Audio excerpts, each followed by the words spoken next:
German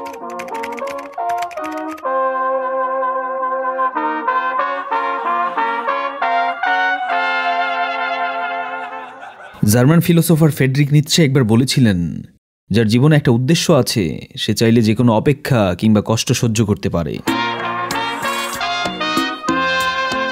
মানব জীবনে সম্ভবত অপেক্ষা সবচাইতে মানসিক কষ্টের কারণ।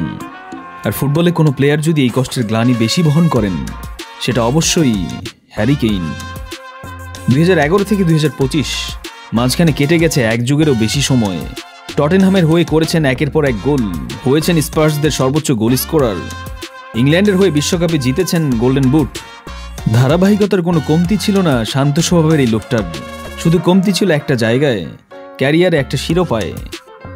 একটা শিরোপা যার জন্য অপেক্ষা এক যুগেরও বেশি সময়। ভাগ্য মুখ ফিরিয়ে না নিলে এই স্বপ্নটা পূরণ হতে পারত 2021 ইউরোর ফাইনালে। পুরো টুর্নামেন্টে দুর্দান্তভাবে নেতৃত্ব দেয় হ্যারি কেইন সেবার ইতালির কাছে ফাইনালে হেরে গিয়েছিলেন ট্রাইব্রেকার নামক ভাগ্যের কাছে।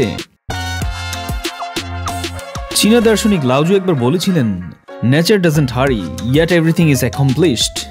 অর্থাৎ প্রকৃতি কোনো তাড়াহুড়ো করে না, কিন্তু প্রকৃতির নিয়মে সবকিছুই সঠিকভাবে সম্পূর্ণ হয়। হ্যারি কেইনের ভেতরেও সম্ভবত এই জিনিসটা বিদ্যমান আছে। গাম্ভীর্য ভরা মানুষটার মধ্যে নেই কোনো তাড়াহুড়ো কিংবা অহংকারের বালাই, কিন্তু প্রকৃতির নিয়মে ঠিকই সম্পূর্ণ হয়েছে জীবনের 16 আনা, যার শেষটা হলো বায়ার্নের হয়ে শিরোপা জিতে।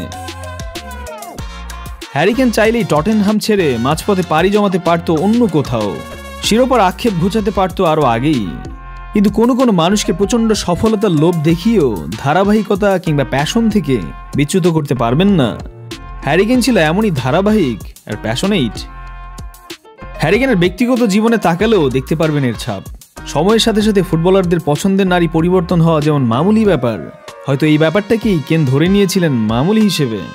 স্কুল জীবনের প্রেমিকা কেট গুডল্যান্ডকেই বেছে নিয়েছিলেন জীবনসঙ্গী হিসেবে। এ নিয়ে হ্যারি একবার বলেছিলেন, ও আমাকে স্টার হিসেবে নয় মানুষ হিসেবে ভালোবাসে।